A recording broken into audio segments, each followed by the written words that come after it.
The first artist I'm showing you is Ansel Adams, and I'm not going to read this to you. I hope that you would go ahead and take the 5 minutes to read through this. It talks about Ansel Adams. It gives a little background on his life and the sort of different ways that he made his way through photo. Um, I'm going to talk more about how I see Ansel Adams, and not that this is the only way to view him. If you disagree with me, if you have something else to say, please yell it out at me, but I will talk about sort of my take on Ansel Adams' work here in a second. But it's good to read about him.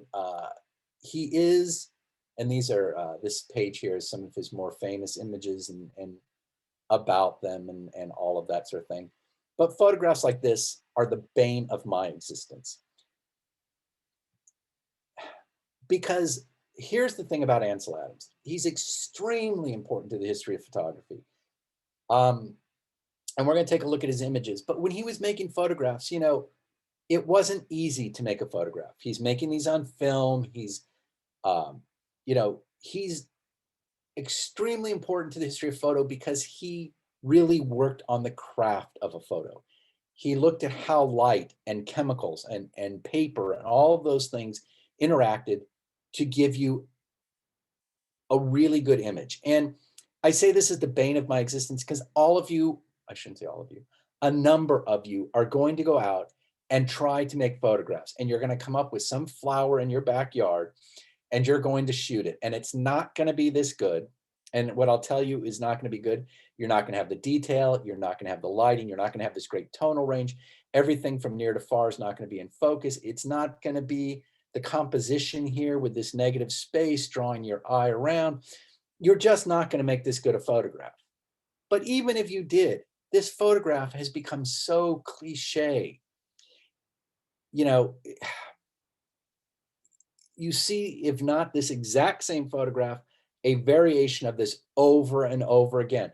Go into the card store and you're going to find it there, in loving memory or missing you or all kinds of things. It is just such the standard cliche image. If you need to make this image, fine, go make this image. Do the best you can. That's great. But you're not adding anything to the sort of world of art making. People might look at it and go, oh, that's a great image. And maybe, it will have its purpose. But in the art world, there's not a new idea here. Technically, it's an amazingly good photograph. And so when we look at Ansel Adams, what you have to understand is people weren't able to make photographs as technically good as he did. And there is something very seductive about a well-made photograph. And he spent a lot of time on that. If you go into photography, if you become a photo major or anything like that, you will spend a huge amount of time talking about, if not Ansel Adams himself, the zone system. He worked on this thing called the zone system, and it was about how to get a great tonal range in your photographs and how to meter the photographs, not just the overall, but the highlights, the shadows, how those things work together. Now, again, he was working in film, in a dark room, extremely instrumental into how paper and chemicals work together. Digitally, not as important there, didn't really work digitally at all. But, as far as the history of photo, he was also instrumental in sort of setting the photo up as an artwork, in that photos had functional purpose up to this time. And there were other artists who used photography before Ansel Adams. But Ansel Adams became sort of the bar that people measured things against. And the reason why he became so important was, this is one of his most famous images, and I've just never liked it. Because when you look at his photographs,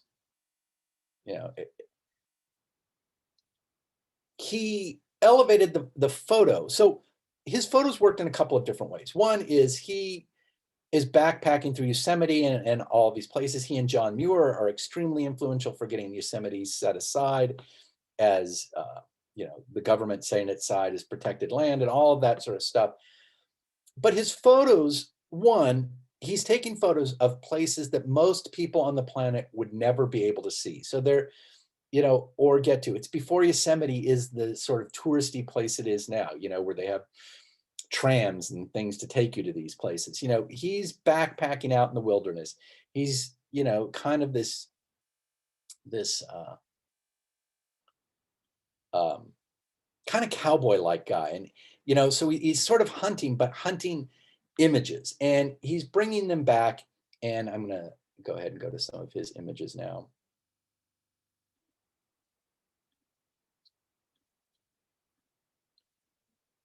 So he's bringing these images back that most people would never get a chance to see. So there is that, but also the images that he's making. Okay. The images he's making are being framed and put up on people's walls, not as an evidence, not as a document of something, not to sell them, but simply to enjoy the idea of just looking at an image, much like you would just enjoy a painting or a drawing or anything like that. And he was very responsible for elevating the photograph into that world of simply enjoying the image for the image itself. Now, he did this in a couple of different ways. One, being technically very good and sort of the seductive nature of a well-made photograph. And if you get a chance to go to the Getty, they have a lot of Ansel Adams photographs there, and you get to see them. They're really well made, and they just sort of draw you in because of their beauty and quality that way. But also his choice of subject matter, the landscape. And not just that he's choosing the landscape, but he's photographing the landscape much in the same way that an artist would paint the landscape. So when I say that, it's so a couple of things before I move on. So this photograph right here, when we talk about great depth of field, look at this, everything from near to far in focus. All the detail on these rocks, but also the focal point really, I guess you could say it's this rock, but it's not really. It's these mountains and the sort of light streaming through them, and I mean, if we're taking an image apart, you look at that and you go, oh my God, that's like the voice of God streaming through you back here, like, whoa, that's just what it sort of conjures up against this sort of barren, rocky uh, landscape in order to get to that.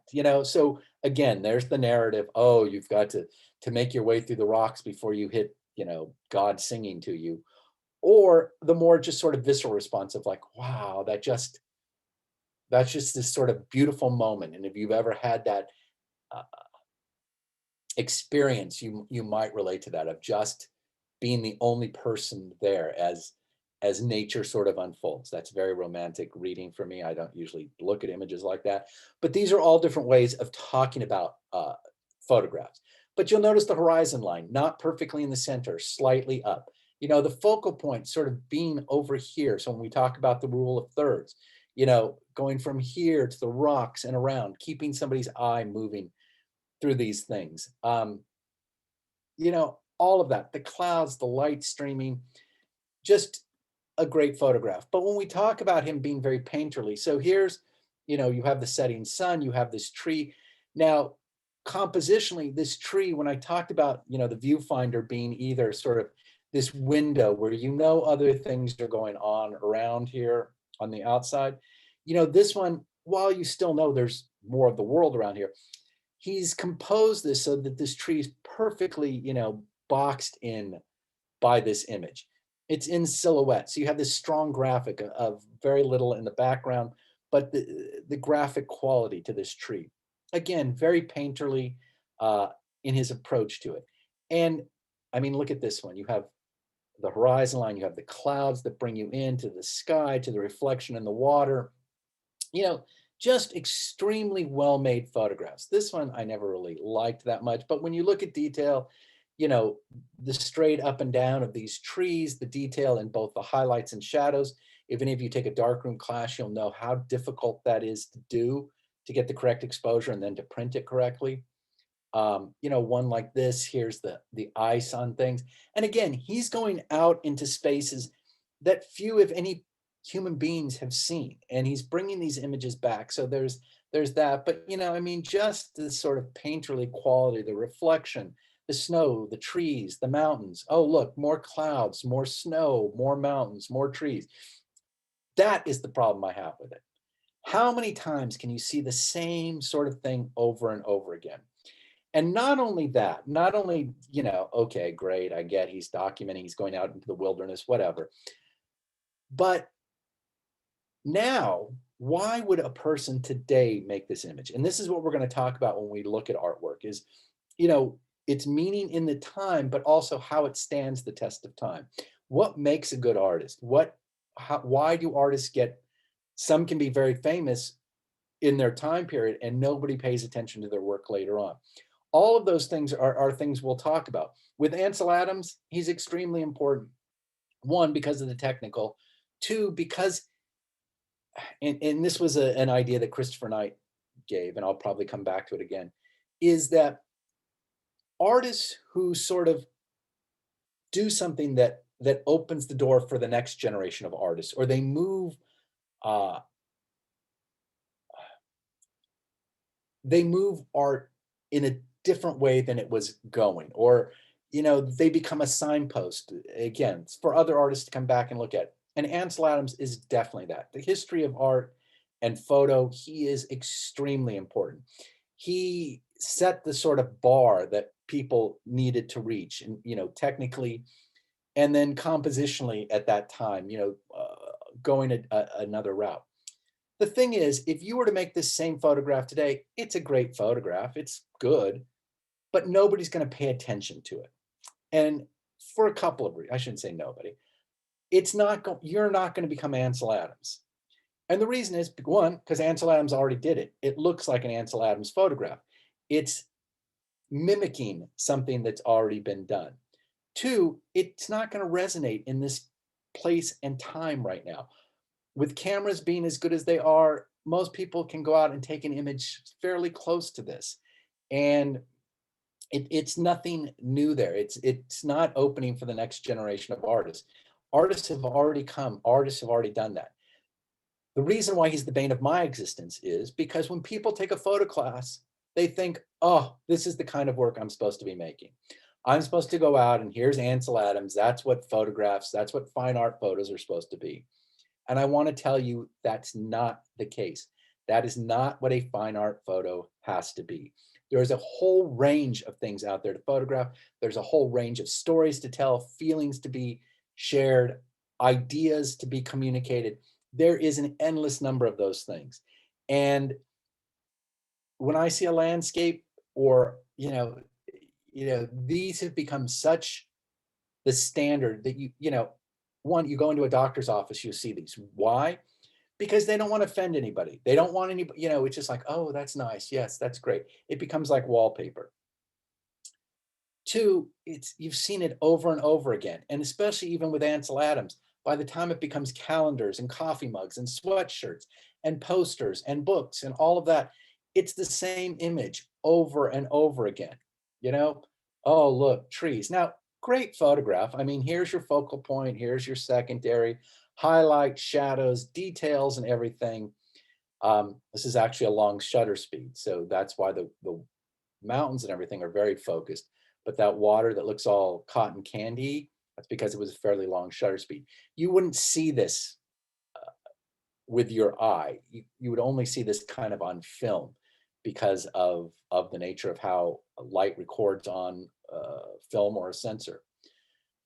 But again, mountains, trees, snow, reflections, stillness, all of that. Great photograph, amazing photograph. But, should you go out and make this photograph?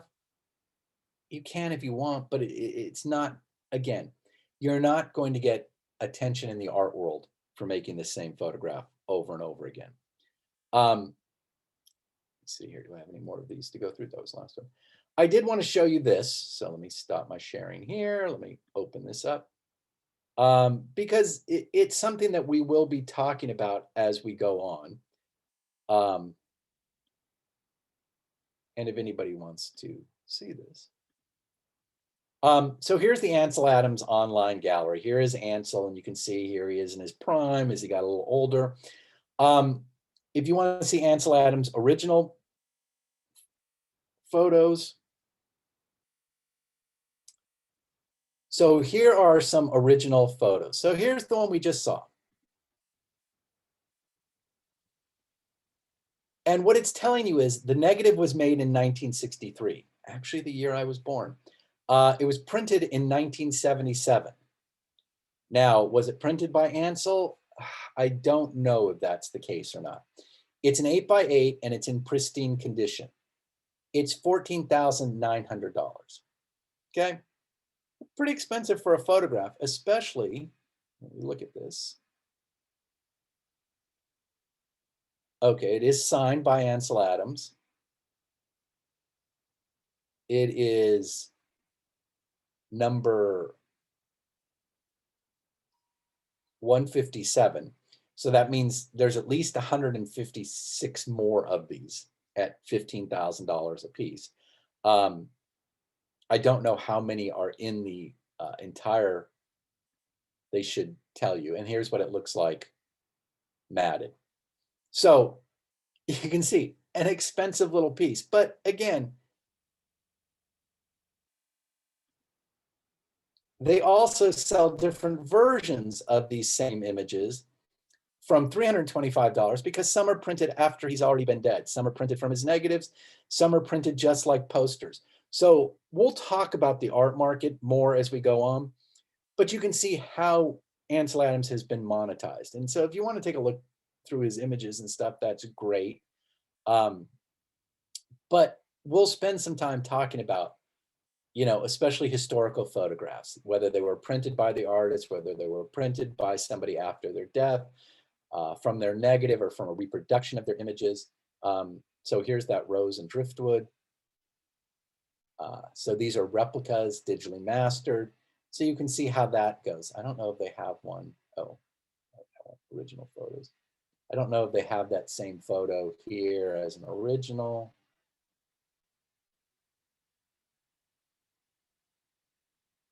Some have prices, some don't. But, oh God, the photo of driftwood, all of those sorts of things just drive me crazy. You will try to make those photographs. You will come close. You may even do okay, but why? To me, they're just sort of boring now. So that's Ansel Adams. I know I'm a little harsh, but what I want you to understand is I don't want you to go out and make these same photographs. I want you to make your photographs. I want you to go out and think about images that you want to make, not trying to copy some other artist. And I'll talk more about that as we talk about art making. But with that in mind, I wanted to share a different artist with you today. This is a younger artist. And again, my disclaimer, we'll be seeing images. I don't know. I think there may be nudity or controversial subject matter in some of these images. Just keep that in the back of your head. So let me share this screen with you. This is a younger artist named Kyle Thompson. In fact, before I do this, let me go back. Let me share.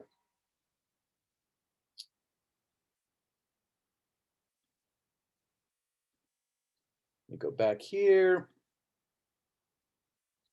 All right, so that was Ansel Adams. Here's Kyle Thompson. Here is a little bit about Kyle Thompson. As you can see, he was born in 1992.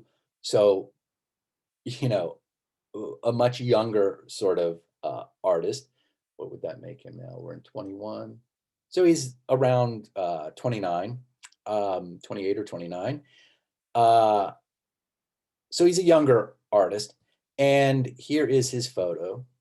He got a little bit of attention for these images he made. And what was interesting about them was that he was a self-taught photo guy, but he went out and basically drove across the country and made photographs that responded to the landscape. So while we see Ansel Adams landscapes, These are still landscapes. They're just a different approach to making a landscape. And what I want you to understand is there's not a right way or a wrong way. There are simply images and better images. So I don't know how to say. Are there bad images? Yeah, I think there are bad images too. But we could talk about that. But as you look through here, so he comes across this sort of, I don't know, place where cars go to die, or just old cars. Now, is that mattress there? Does he find it? Does he bring it with it? I don't know. But this idea of these two people on this bed, there's a certain sexuality to that, gross sexuality with that stained bed and all of that kind of stuff. But you get the idea that's in sort of in the middle of nowhere, that this is a place where things come to die, and you have these sort of young people. So you can either take it from that sort of narrative, or you can look at it more as visceral, like, ugh, what is happening there? Like, that's just, that blanket and that mattress are gross. How can anybody be on that?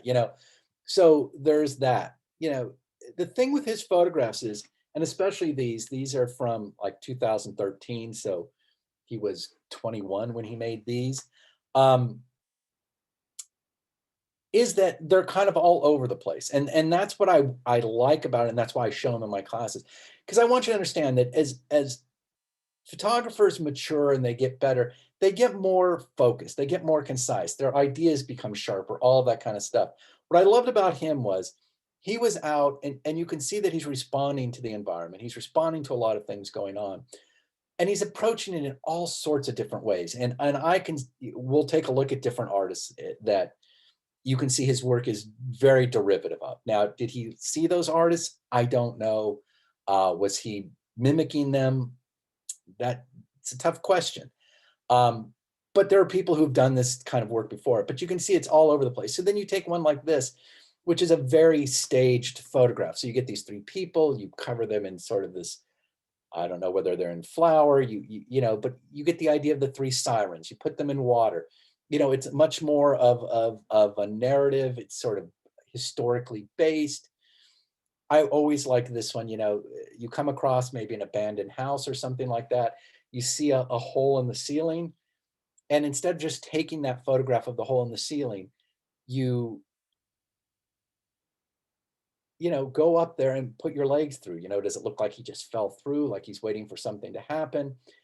Again, taking things out of where they would normally be. So again, here's a mattress and a pillow, as if the waves are washing in as he's waking up, or he spent the night there, or again, narrative or visceral, nicely done, but thinking about the image, thinking about what it is that you want that image to be like. And again, with thinking about the fact that he's using a sort of long, uh, he's using a small aperture, so a great depth of field, so that all of this is in focus. While the person here is in focus, you still see uh, the water in the background. I don't know whether he shot it with a shallow depth of field, and whether that would have a different feeling to it. It would probably be more dreamlike if it were shot with a shallow depth of field than it being sort of harsher with more detail in it. So again, these are creative moments that you have to decide on. This one here, whenever I see it, I think of, I was a big Addams Family fan, the original, the black and white TV show. And I always think of Thing, and this is like Thing orgy or something. But I guess if I hadn't had that, I might think about all these people who are being flooded, or they're being washed away and they're trying to come together, or I'm not sure what I do with that. But what I do like about it is, again, using a shallow depth of field. So you don't see the trees and all the water. You see the detail in all these hands, and you get the idea of where they're at. But I think a good choice to use a shallow depth of field. I use that mermaid today. If I had had somebody laying like this mermaid had bewitched them, I always look at this one and I think of, Gulliver's Travels. I don't know how you cannot think of Gulliver's Travels, and sort of the giant washing ashore and all the little people. That would be one take. But I see it and I can also go, oh my God, what was it? Some kind of pirate themed frat party, and this guy got drunk and passed out on the side of the road, with these little pirate ships around him. And what I also want you to notice in these images as we go through, you'll see some of the same things come up. And what I really like about this is a young artist working through different ideas. And what he did was he told himself, or he set for himself, that he had to make a photograph a day. And what I love about that is that it forces you to do something, not just think about what you'd like to do. And I have so many students, oh, I'm thinking about doing this. I'm thinking about doing this. And at some point, you have to go do it. You have to go out and make that image. And then think about how to make that image better and push it till it becomes the next thing. This one very cinematic, and a lot of young artists, because we live one in LA, or in this area in the United States, movies and television shows are just sort of second nature to us. My son talks about people on The Office, the show The Office, as if they're real people, as if they're friends of his. He remembers all these episodes, and I always have to remind, they're not real people. I was watching Saturday Night Live the other day when, what's his name, Krasinski, was the host, and what I found funny was they were doing, well, where's Pam? Where's the? And it's because it becomes such a part of our culture that we have that sort of shared imagery. We have those sort of shared ideas. So an image like this, very much cinematic, somebody standing on the side of the road, he looks wet, like it's been raining, car coming around. It's that moment that something's going to happen. And again, I think good photographs often have that, whether we tell a story, a straight narrative, or just that feeling of what's happening here. Is this good? Is this bad? Is this normal? Is this not? And being able to set that up and pull that off is pretty good. This one here, these flaming arms, I like that idea of, holding on to this stuff. And I'm guessing these flames were dropped in Photoshop afterwards. So again, this idea of the bed, and you'll see him use the bed and sleeping and all of that kind of stuff. We're going to talk about signifiers and images and what they mean. And our homes, our beds, we're vulnerable when we're there. One, we're asleep. And there's a history of fears about the bed, things under your bed, kids being afraid when they're in their room alone in bed. It's also one of the places that we kind of feel safe as well in our homes, or at least we should.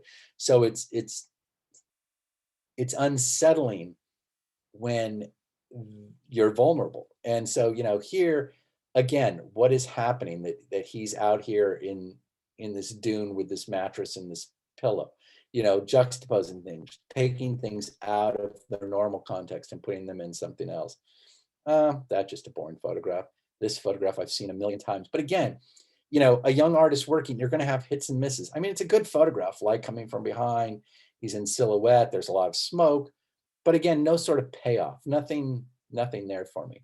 This, a really good photograph, I think. One, again, shallow depth of field. The photograph, you see the eyes and his head, out of focus, in focus, out of focus. So you get the idea of the trail, you get the idea of the leaves, the ground being wet. Now, did he dig a hole and submerge himself and take this photograph? He could have. My guess is he set the camera up, took a photograph of this puddle, maybe even dug a hole and filled it with some water, and then took a photograph of himself and in Photoshop blended the two together. And we're going to see how to do that. That's how I would have done this image instead of, submerging myself. But it in some ways it doesn't matter, because it's not about you believing this photograph. It's about the idea that comes from this photograph, that idea of feeling submerged, of going underwater, of staying sort of resolute as the water comes up above your nose. You can't breathe anymore, but you're just there. All of those things come up in this image. Again, you see him using water in himself. This image to me is really interesting, these sort of balloons floating down the river. Now, again, when I talked about movies and television shows, I can't see a red balloon without thinking of It, Stephen King's, book that got turned into a movie recently, and the red balloon and Pennywise. All of that sort of comes up. Before I'd seen that movie, this image existed. I'd shown this images before that movie came out, and what it reminded me of was the '80s because he's wearing this sort of suit. He's young, but it's like the party's over and it's being washed away. And instead of it being a party anymore, it's sort of perilous. And it reminded me of this sort of financial crash. These guys that were all, in their suits and ties and making a lot of money and spending a lot of money. And then all of a sudden the party's over and it comes crashing down and the reality sets in. And that's what it felt like to me. Now, again, as a viewer, you're going to bring your own baggage to the work. As an image maker, you have to be aware of what you're using and the possible connotations and all those kinds of things.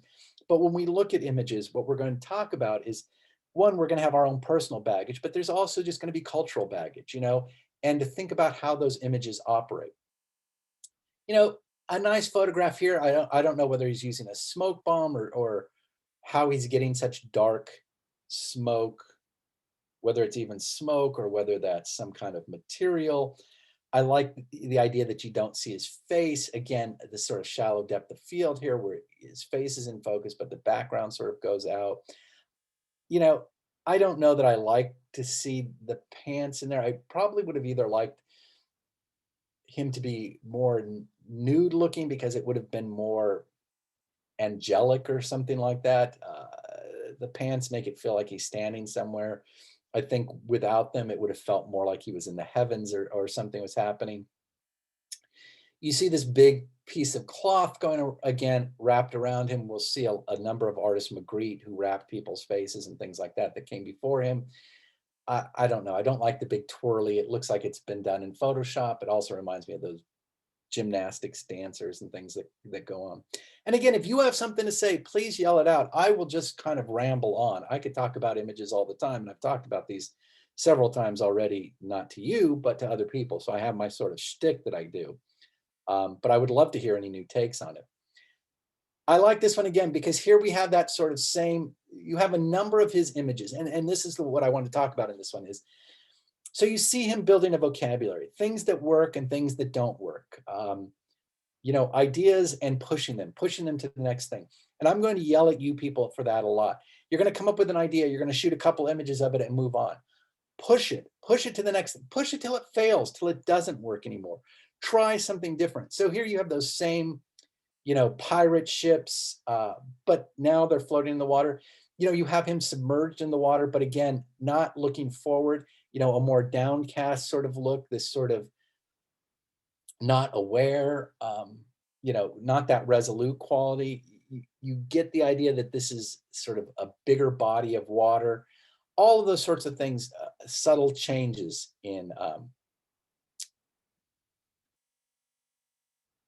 his work. So, all right, I've spoken a lot today. We've gone through basically go out and use your cameras. Go out and shoot some images. If you want to work on the first assignment, great. If not, just go use your camera. Go take some images. Start thinking about images that you want to make.